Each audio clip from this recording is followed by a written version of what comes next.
નમસ્કાર વિદ્યાર્થી મિત્રો, હરિઓમ. તો ચાલો આજે આપણે ઓનલાઈન એજ્યુકેશનની અંદર પાઠ 2 આપણી લલિત કલાઓની માહિતી શીખવાના છીએ. આપણા સાંસ્કૃતિક વારસાની અંદર હસ્ત અને લલિત કલાઓનો પરિચય મેળવી રહ્યા હતા. અગાઉ આપણે જુદી જુદી હસ્તકલાઓનો છેક ચિત્રકલા સુધી પરિચય મેળવ્યો હતો. લલિત કલાઓનો આપણે હવે પરિચય મેળવીશું. આપણે આગળ વાત કરી હતી કે લલિત કલાની અંદર ગાયન, વાદન, નર્તન. ગાયન એટલે ગાવું, વાદન એટલે વગાડવું, નર્તન એટલે નૃત્ય કરવું. વિવિધ પાત્રોની વેશભૂષા ધારણ કરી કોઈ કથા અથવા પ્રસંગ ભજવવો એ ભારતીય સંસ્કૃતિની આગવી વિશેષતા છે અને એ જ આપણી કઈ કલાઓ કહેવાય છે? લલિત કલાઓ કહેવાય છે. જેમાં ગાવાનું હોય, વાજિંત્ર વગાડવાના હોય, નૃત્ય કરવાનું હોય અને કોઈ વ્યવસ્થિત રીતે વેશભૂષા ધારણ કરીને એ કોઈ કથા અથવા કોઈ પ્રસંગને આપણે મંચ ઉપર ભજવવાનો હોય. એ આપણા ભારતીય સંસ્કૃતિમાં ખૂબ પહેલેથી જ જાણીતી છે. એ આપણી સંસ્કૃતિની વિશેષતા છે. આજે આપણે કહીએ છીએ કે આજે આપણે આ પ્રવૃત્તિ કરીએ છીએ એવું નથી.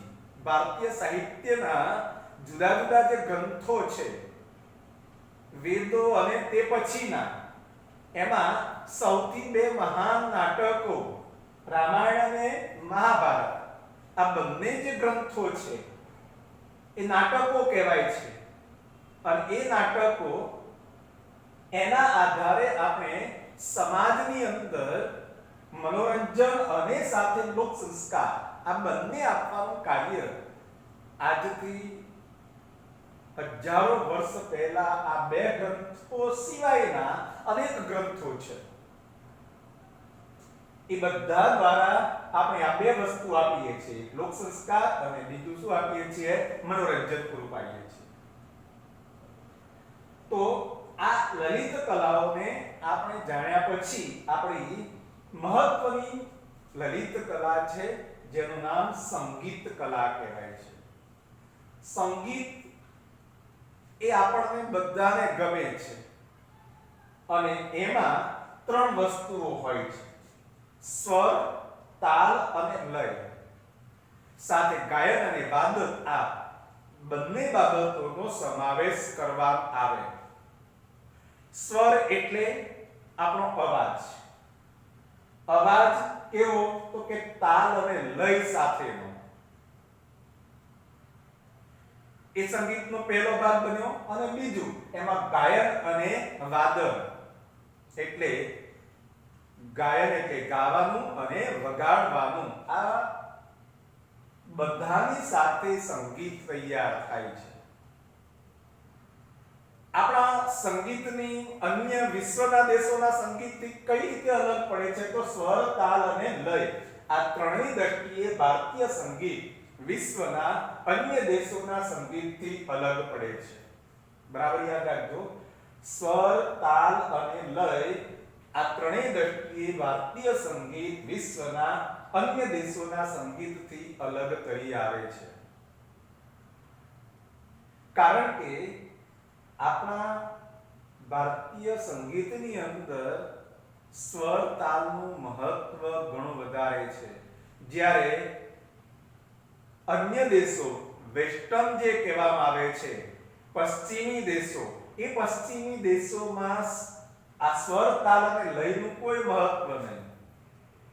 તમે પોપ સંગીત સાંભળ્યું હશે અને પોપ સંગીતની અંદર વગાડવાનું કાંઈ હોય અને એનો લય અને તાલ તો હોય જ નહીં. એવું પોપ સંગીત ઢીંચામ ઢીંચામ વાગ્યા કરે, એવું નથી. આપણે ત્યાં આપણા અવાજની સાથે સંગીતને પણ જોડવાનું છે. એ અવાજ સાથે તાલ અને લયથી જોડાયેલું હોય તો જ એ સંગીત આપણું ભારતીય સંગીત કહેવાય છે. ચાલો, ભારતીય સંગીતમાં આપણે કહ્યું ગાયન અને વાદન બે બાબતોનો સમાવેશ કર્યો છે. તો ચાલો, આ સંગીતમાં કઈ કઈ બાબતો તમને જોવા મળે છે? તમને એવો પ્રશ્ન પૂછે કે સંગીત કલાનો પરિચય આપો, તો ભારતીય સંગીત કલાની આટલી માહિતી તમારે આપવાની. આની માહિતી નહીં, 3 ગુણમાં પૂછે તો, અને આખો 4 ગુણમાં પૂછે તો તમારે આ બધી જ માહિતી લખવાની છે. સંગીતના જે આપણે કહીએ છીએ સ્વર કહીએ છીએ, એ સંગીતના કેટલા સ્વર છે? તો કે 7 સ્વર છે. અને જે તમને બધાને આવડે છે, હે, એમાં કાંઈ ન આવડતું એવું બને જ નહીં. સા, રે, ગ, મ, પ, દ, ની. કયા 7 સ્વર? સા, રે, ગ, મ, પ, દ, ની. આ 7 સ્વર સંગીતના મુખ્ય સ્વર છે. બીજું, ભારતીય સંગીતના મુખ્ય 2 પ્રકાર છે. કેટલા પ્રકાર છે? 2. એક શાસ્ત્રીય સંગીત અને બીજું લોક સંગીત. લોક સંગીત તો તમે ડાયરામાં માનતા જ હોવ છો.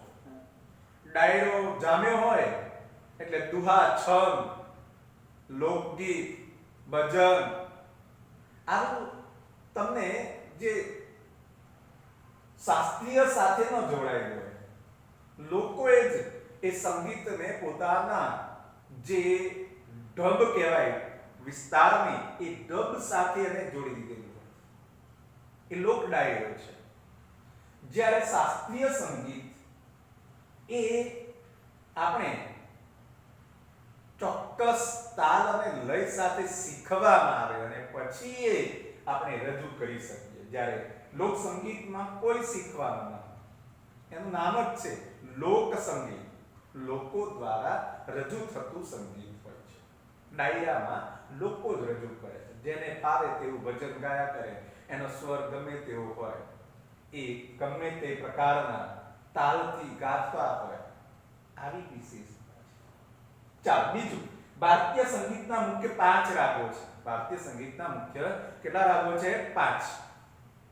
અને 5 રાગોમાં શ્રી, દીપક, હિંડોળ, મેઘ અને ભૈરવી.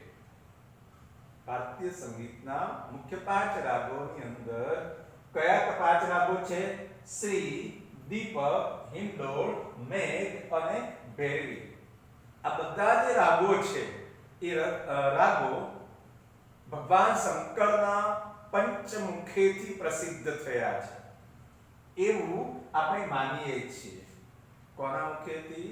ભગવાન શંકરના પંચમુખેથી આ બધા જ રાગ પ્રસિદ્ધ થયા હોવાનું આપણે માનીએ છીએ.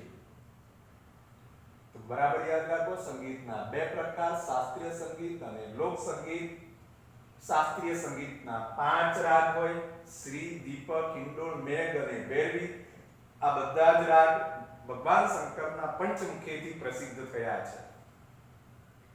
બીજું, ભારતીય સંગીતમાં આપણા જે વેદો લખાયેલા છે એ વેદોનું મહત્વ પણ છે, અને એમાંનો એક વેદ તમને આપ્યો છે, સામવેદ. ઋગ્વેદમાં જે કઈ છંદો લખાયા, ઋચાઓ, આગળ તમે ભણ્યા કે ભારતીય સાહિત્યનો પ્રાચીનતમ ગ્રંથ એટલે ઋગ્વેદ છે. 1028 ઋચાઓ એમાં વર્ણવાયેલી છે. અને એ ઋચાઓ, શ્લોકો, મંત્રો, એનું કઈ રીતે ગાન કરવું તે કયા ગ્રંથમાં લખાયો છે? સામવેદમાં લખાયું છે. અને એટલા માટે આર્યોનો આ સામવેદ સંગીતની ગંગોત્રી છે.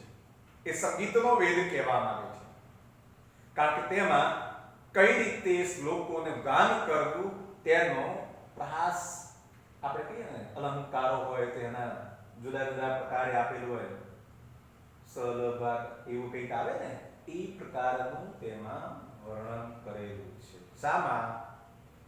સામવેદમાં. ચાલો, પ્રાચીન ભારતીય સાહિત્યની અંદર સંગીત ક્ષેત્રે ઘણા બધા ગ્રંથો લખેલા છે. પ્રાચીન ભારતીય સાહિત્યમાં સંગીત ક્ષેત્રે ઘણા બધા ગ્રંથો લખ્યા છે અને પણ એમાંથી મુખ્ય 3 ગ્રંથો જે ટોપ ઉપર છે એ 3 ગ્રંથોનો આપણે અભ્યાસ આ પાઠની અંદર આ ટોપિકમાં કરવાના છે.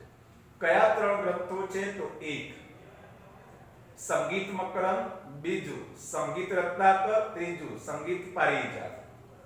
કયા 3 ગ્રંથો? સંગીત મકરંદ, સંગીત રત્નાકર અને સંગીત પારિજાત. આ 3 ગ્રંથોનો અભ્યાસ આપણે સંગીત ક્ષેત્રે કરવાના છીએ. તો હવે જો વિદ્યાર્થી મિત્રો 2 ગુણનો કે 3 ગુણનો ટૂંકમાં પ્રશ્ન પૂછે કે ભારતીય સંગીત કલાનો પરિચય આપો, તો આટલી માહિતી તમારે લખવાની છે. પણ જો તમને 4 ગુણમાં પૂછે કે ભારતીય સંગીત કલા, પ્રાચીન ભારતીય કલા તરીકે સંગીત કલાનો પરિચય આપો, તો આટલી માહિતી તમારે લખવાની છે. સવિસ્તર કહેવાય અને આને ટૂંકમાં કહેવાય. ચાલો હવે આપણે જે 3 ગ્રંથો છે એમાં અભ્યાસની વાત કરીએ તો પહેલો ગ્રંથ છે સંગીત મકરંદ. આ સંગીત મકરંદ ગ્રંથ એના રચયિતા કોણ છે?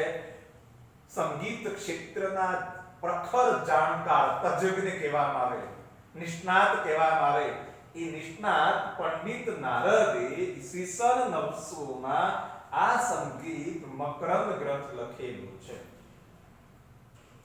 અને એ ગ્રંથની અંદર 2 વિશેષતાઓ છે. એક વીણા, 19 પ્રકારની વીણા અને 101 પ્રકારના તાલ વર્ણવાયા છે. અહીંયા વિદ્યાર્થીઓ તમે તમારા પુસ્તકની અંદર જે બતાવ્યું છે, જુદી જુદી પ્રકારની વીણા બતાવી છે અને આ ચિત્રો પણ તમારે એટલા જ મહત્વના છે. 2020 માર્ચનું જ્યારે પેપર ઉઠાવશો અને અગાઉના પણ પેપર ઉઠાવશો તો એની અંદર આવા ચિત્રો દ્વારા તમને જે પ્રશ્ન પૂછવામાં આવ્યા હોય તેનો જવાબ લખવાનો હોય છે. વળી હમણાં માર્ચ 2020 ની પરીક્ષામાં તો એવો પ્રશ્ન પૂછ્યો કે 500 ની નોટમાં જે ચિત્ર આપેલું છે તે સ્થાપત્ય કલાનો અને સાંસ્કૃતિક વારસાનો તમારે પરિચય આપવાનો છે. હવે વિદ્યાર્થીઓ આપણે જ્યારે આવો પ્રશ્ન પૂછ્યો કે 500 ની નોટમાં જે સ્થાપત્ય કલા તરીકે સાંસ્કૃતિક વારસાનો સ્થળ તરીકે જાહેર કર્યું છે તેનો પરિચય, તો આપણે 500 ની નોટ તો રોજ ઉપયોગમાં કે જોતા હોઈએ, આપણે ખરીદવા માટે જઈએ ત્યારે પણ જોતા હોઈએ, પણ આપણે અંદાજી ન હોય અને એવો પ્રશ્ન આપણે બોર્ડની પરીક્ષામાં પૂછાય છે. એટલે વિદ્યાર્થી મિત્રો મારે તમને એ કહેવું છે કે જ્યારે આપણે આખો પ્રશ્ન તૈયાર કર્યો હોય અને એની અંદર જે સંગીત વિશે આપણે શીખ્યા હોઈએ, જો એ સંગીતના અંદર આપેલા ચિત્ર, ચાલો ધારો કે એમાંથી ઓબ્જેક્ટિવ પૂછો અને એ ઓબ્જેક્ટિવની અંદર તમને આ 3 ચિત્રો આપ્યા છે, તો સંગીત ક્ષેત્ર પ્રાચીન ભારતીય સંગીતમાં જુદા જુદા પ્રકારની વીણાઓ દર્શાવવામાં આવી છે. એમાંથી આ કયા પ્રકારની વીણા છે?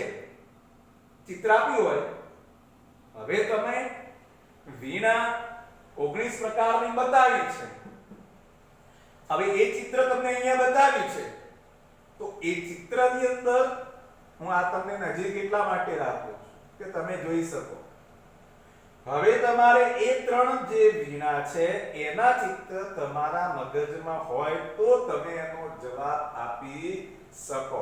અને એટલા માટે આપણે પુસ્તકની અંદર પહેલા પાઠથી છેલ્લા પાઠ સુધીની અંદર જે ચિત્રો આપ્યા છે અને વ્યવહારિક જીવનમાં આપણા અભ્યાસક્રમ સાથે જે ચિત્રો જોડાયેલા છે તેને આપણે ધ્યાનમાં રાખીશું તો 100% આપણે જે રેન્ક મેળવવો છે તે મેળવી શકીએ.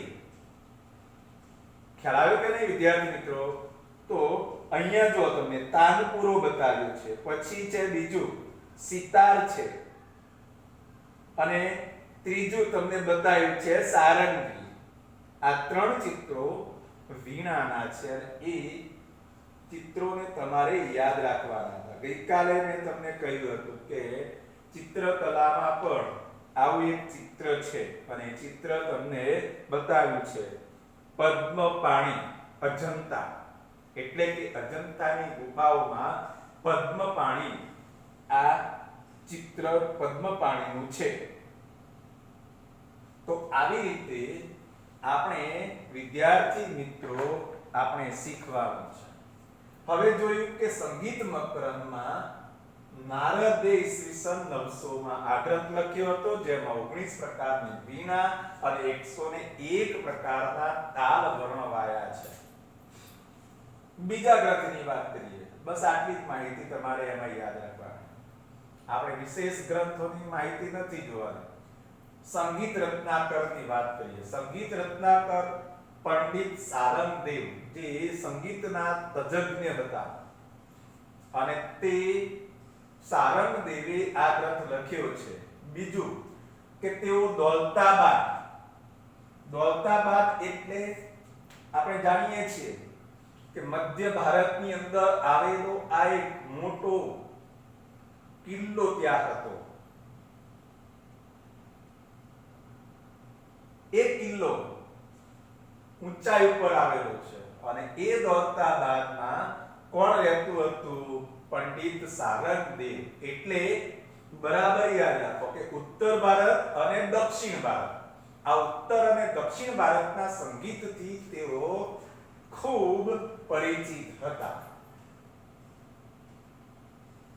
આ ગ્રંથની અંદર તેમણે જે કંઈ માહિતી આપી છે તેને સંગીતના બીજા તજજ્ઞ પંડિત વિષ્ણુ નારાયણ ભાતખંડે એમણે કહ્યું છે કે સંગીત રત્નાકરને ભારતીય સંગીતનો સૌથી વધુ પ્રમાણભૂત ગ્રંથ ગણવામાં આવે છે. કેમ એવું? સંગીતમાં તો ઘણા બધા ગ્રંથો છે અને એમાં 3 ગ્રંથો તમે ભણી રહ્યા છો, પણ એમાંથી સૌથી વધારે પ્રમાણભૂત ગ્રંથ કોને કહ્યો છે? સંગીત રત્નાકરને કહ્યો છે. કોણે કહ્યું છે આવું? પંડિત વિષ્ણુ નારાયણ ભાતખંડે. અને એ એટલા માટે કહ્યું છે કારણ કે સંગીતના જો અંગો છે, એ સંગીતના અંગો, સંગીતના તાલ, લય અને સ્વર, ગાયન અને વાદન, સંગીતના રાગ, સંગીતના સ્વર, આ બધા એના અંગો કહેવાય. અને એ બધા અંગોને સમજવું હોય તો આ ગ્રંથ અજોડ છે. ચાલો હવે વાત કરીએ સંગીત પારિજાત. સંગીત પારિજાત ગ્રંથ, એ ગ્રંથ પણ ઘણો મહત્વનો છે અને તેની રચના સંગીતના જ્ઞાતા તજજ્ઞ પંડિત અહોબલે છે. આ પંડિત અહોબલે ઈસવીસન 1665 માં ઉત્તર હિન્દુસ્તાની સંગીત માટે આ ગ્રંથ લખ્યો છે. કોના માટે લખ્યો છે? ઉત્તર હિન્દુસ્તાની સંગીત માટે. કોણે લખ્યો છે? પંડિત અહોબલે. ક્યારે લખ્યો છે? ઈસવીસન 1665 માં, એટલે કે 17મી સદીના મધ્ય ભાગ પછી આ ગ્રંથ લખાયો છે. આ ગ્રંથની અંદર વિશેષતા શું છે કે તો કે દરેક રાગ અન્ય રાગથી અલગ હોવાનું અને સ્વતંત્ર અસ્તિત્વ ધરાવે છે. એક રાગ બીજા રાગથી અલગ છે અને બધા જ રાગનું આગવું અસ્તિત્વ છે, સ્વતંત્ર અસ્તિત્વ છે. એક રાગ બીજા રાગથી જોડાયેલા નથી. વળી આ પારિજાત ગ્રંથની અંદર 29 પ્રકારના સ્વરોનું વર્ણન કરવામાં આવેલું છે. કેટલા પ્રકારના સ્વરોનું વર્ણન છે? 29 પ્રકાર. આ 19 તો વીણા અને 29 તો સ્વર. આ યાદ રાખજો. વીણા સંગીત મકરંદ ગ્રંથમાં, સ્વર સંગીત પારિજાત ગ્રંથમાં. આ તફાવતને બરાબર સમજતા જાઓ એટલે તમને ક્યાંય માર્ક કપાવવાની બીક લાગે નહીં, પણ એ પૂરેપૂરું તમારે એકાગ્રતાથી આ બધું સમજ્યા હોય તો. ચાલો હવે સંગીતના 3 ગ્રંથોને સમજ્યા પછી સંગીત ક્ષેત્રે અન્ય આપણે માહિતી મેળવવાના છે. આપણા દેશની અંદર ખલજી વંશ આવ્યા હતા. અલાઉદ્દીન ખલજીનું નામ તમે સાંભળ્યું હશે. મધ્ય યુગની શરૂઆતના સમયમાં દિલ્હીની ગાદી પર અલાઉદ્દીન ખલજી આવે છે. એ અલાઉદ્દીન ખલજી કે જેઓ ફારસી અને અરબી એ બંને ભાષાઓમાં પ્રભુત્વ ધરાવતા હતા. ઉર્દુ ભાષા એમના સમયમાં જન્મતી હતી. તો આ બધી જે ભાષાઓમાં, કારણ કે એ મુસ્લિમ છે અને એ અલાઉદ્દીન ખલજી એના સમયમાં પ્રસિદ્ધ સંગીતકાર અમીર ખુસરો બની ગયા. અમીર ખુસરો જેણે સંગીત અને શાયરી ક્ષેત્રે એટલું બધું નોંધપાત્ર પ્રદાન આપ્યું છે કે એના જ કારણે ભારતીય સંગીતમાં આ અમીર ખુસરોને તૃતીય હિન્દ અથવા હિન્દના પોપટ તરીકે ઓળખવામાં આવે છે. શાના પોપટ તરીકે? હિન્દના પોપટ, નહીં કે સુરતના પોપટ. હિન્દના પોપટ અથવા શું કહે છે? તૃતીય હિન્દ તરીકે ઓળખે છે. શા માટે? તો કે સંગીત અને શાયરી આ બે ક્ષેત્રે એમનું યોગદાન છે. એમણે જે દ્વિભાષી ચોપાઈઓ લખી છે, આપણી હિન્દી અને ફારસી આ બંનેનું મિશ્રણ કરીને એમણે દ્વિભાષી ચોપાઈઓ લખી છે. અને દ્વિભાષી ચોપાઈઓમાં હું તમને એક ચોપાઈ કહેવા માંગુ છું. એક થાલ મોતી સે ભરા, એક થાલ મોતી સે ભરા એટલે કે એક થાળ મોતીઓથી ભરેલો, चारों ओर वह थाल गिरे, हाँ सॉरी, एक थाल मोती से भरा, सबके सिर पर औदा धरा. સિર એટલે માથા, બધાના માથા પર એક ઊંધો ધરેલો છે. થાળ ઊંધો છે. ત્રીજું, ચારો ઓર વહ થાલ गिरे, એ થાળ ચારે બાજુ ફરે છે. मोती उससे एक न गिरे, મોતી ઉસસે એક ન ગિરે એટલે મોતી તેમાંથી એક પણ પડતા નથી. આ દ્વિભાષી ચોપાઈ છે. એક થાળ મોતી से भरा, सबके सिर पर औदा धरा, चारों ओर वह थाल पीरे, मोती उससे एक न गिरे.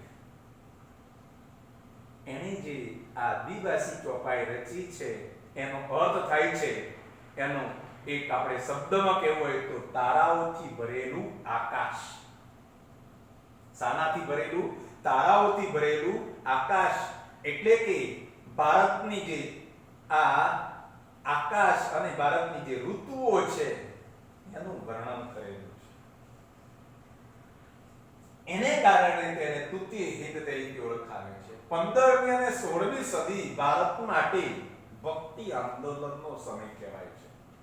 કારણ કે એ સમયે ઘણા બધા કવિઓ ભક્તિ રચનાઓ લખેલી છે અને એનાથી એ ભક્તિ રચનાઓ આજે પણ આપણા ઘરે ઘરે ગુંજે છે.